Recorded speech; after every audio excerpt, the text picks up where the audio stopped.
హల్లెలూయా! దేవునికి స్తోత్రం.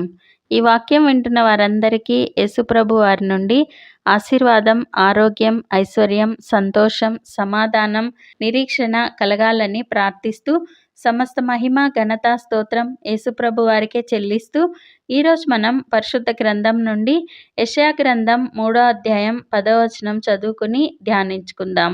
మీకు మేలు కలుగునని నీతిమంతులతో చెప్పుము, వారు తమ క్రియల ఫలము అనుభవింతురు. నీతిమంతులంటే మనమే. నీతి అంటే దేవుని నమ్మటం. దేవుని నమ్ముకున్న మనము నీతిమంతులం. ప్రభువారిని నమ్ముకున్న మన క్రియలు ఏంటి? బైబిల్ చదవటం, ప్రార్థించటం, దేవుని స్తుతించటం, అందరినీ దేవుని ప్రేమతో ప్రేమించటం, సువార్త ప్రకటించటం. మన క్రియల ఫలము మనము అనుభవిస్తాము. మీకు మేలు కలుగుతుంది అని ప్రభువారు ఈరోజు సెలవిస్తున్నారు. ఈ వాక్యం విన్న ఒక యువతి తన కష్టంలో నుండి ఎలా విడుదల పొంది దేవునికి గొప్ప సాక్షిగా నిలిచిందో ఉపమాన రీతిగా తెలుసుకుందాం. జ్యోతి అనే యువతి తన చిన్నప్పటి నుండి దేవుని నమ్ముకుని దేవుని యందు విశ్వాసంలో పెరుగుతుంది. మంచి సెంట్రల్ గవర్నమెంట్ జాబ్ చేస్తూ ఉంటుంది. ప్రభువారిని నమ్ముకున్న విశ్వాసి అయిన మంచి భర్త, ఇల్లు, కారు ఏ లోటు లేకుండా ఆనందకరమైన జీవితం జీవిస్తూ ఉంటుంది. దేవుని కృపలో వివాహం జరిగిన మొదటి సంవత్సర వివాహ వేడుకకు 8 నెలలు గర్భవతిగా ఉంటుంది. సంతోషంగా పెళ్లి రోజు వేడుక చేసుకుంటూ ఉంటారు. నేల మీద నీరు ఒలికింది చూసుకోకుండా అడుగు వేస్తుంది. కాళ్ళు జారిపోయి 2 కాళ్ళు ముందు వెనుకకు స్ట్రెచ్ అయి కింద పడిపోతుంది. వెంటనే హాస్పిటల్కు తీసుకుని వెళ్ళగా వెన్నెముక వంగిపోయి విపరీతమైన నొప్పితో బాధపడుతూ ఉంటుంది. డెలివరీ అయ్యే వరకు బెడ్ రెస్ట్లో ఉండాలి. డెలివరీ అయ్యాక వెన్నెముక ఆపరేషన్ చేయాలి అని చెప్పారు డాక్టర్స్. అయినా జ్యోతి ధైర్యం, విశ్వాసం విడవక దేవుడు కాపాడుతారు, నాకేం కాదు అనే విశ్వాసంతో ఉంటుంది. విషయం తెలుసుకున్న వారి సంఘ పాస్టర్ గారు హాస్పిటల్కి వెళ్ళి జ్యోతి కోసం ప్రార్థన చేసి ఈ వాక్యం చెప్పారు. జ్యోతి ఆ వాక్యం ధ్యానిస్తూ ప్రార్థిస్తూ ఉండగా అద్భుత రీతిగా వంగిపోయిన వెన్నెముక మామూలు స్థితికి వస్తుంది. నొప్పి అంతా తగ్గిపోయి హాస్పిటల్ నుండి డిశ్చార్జ్ అయి ఇంటికి వస్తుంది.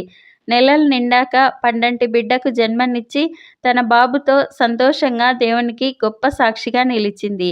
కొరింథీయులకు రాసిన 2వ పత్రిక 9వ అధ్యాయం 10వ వచనంలో విత్తువానికి విత్తనమును తినుటకు ఆహారమును దయచేయు దేవుడు మీకు విత్తనం దయచేసి విస్తరింపచేసి మీరు ప్రతి విషయంలో పూర్ణ ఔదార్య భాగ్యము గలవారగునట్లు మీ నీతి ఫలములు వృద్ధి పొందించును.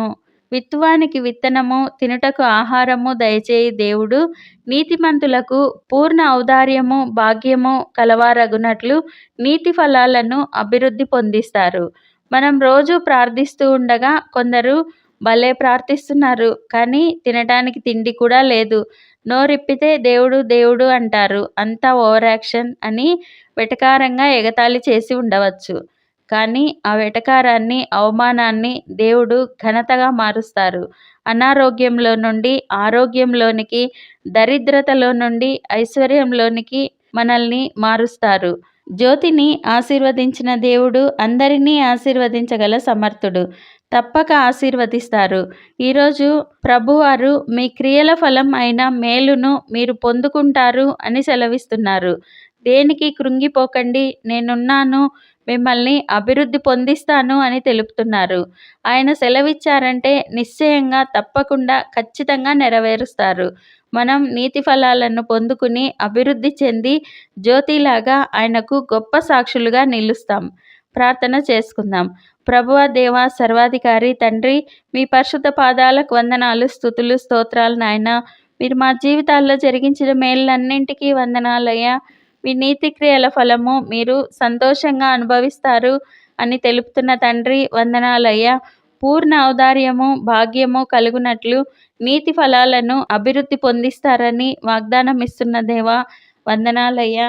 ఈ ప్రార్థనలో పాల్గొనేవారు ఎన్ని కష్టాలలో, అవమానాలలో కృంగిపోయి ఉన్నారో ప్రభువా, వారిని ఇప్పుడే మీ హస్తంతో తాకి లేవనెత్తండి. వారు ఇప్పుడే ఏమేం మొరపెడుతున్నారో అవన్నీ వారికి దయచేయండి. మీకు గొప్ప సాక్షులుగా నిలవబెట్టండి. వారి కుటుంబాల్లో నుండి వ్యాధి, లేమిని తీసివేసి స్వస్థత, సమృద్ధిని దయచేయండి. కదలని ఆర్థిక సమృద్ధిని, ఘనతను దయచేయండి. జాబ్ లేని వారికి మంచి జాబ్స్‌ని దయచేయండి. ఇల్లు లేని వారికి మంచి శ్రేష్టమైన సొంత ఇల్లులు దయచేయండి. వివాహం కాని యవ్వనస్తులకు ఈ సంవత్సరం మంచి జీవిత భాగస్వాములతో ఘనంగా వివాహం జరిపించండి. ఎగ్జామ్స్ రాస్తున్న పిల్లలందరినీ మీ జ్ఞానంతో నింపి ఎగ్జామ్స్ బాగా వ్రాసి మంచి మార్కులతో పాస్ అయ్యేలా దీవించండి. మేమందరం ఈ దేశానికి, ప్రపంచానికి ఆశీర్వాదకరంగా ఉండులాగున ఆశీర్వదించమని నజరేయుడైన యేసుక్రీస్తు నామంలో ప్రార్థిస్తున్నాం తండ్రి. ఆమేన్. మీకేమైనా ప్రార్థన అవసరతలు ఉంటే కామెంట్స్‌లో తెలియజేయండి. మేము మీకోసం తప్పక ప్రార్థన చేస్తాము. దేవుడు మనకందరికీ సహాయం చేస్తారు. దేనికి కృంగిపోకండి, దిగులు పడకండి, నిరీక్షణ కోల్పోకండి, నిరీక్షణ కలిగి ఉండండి. Thank you Jesus. God bless you.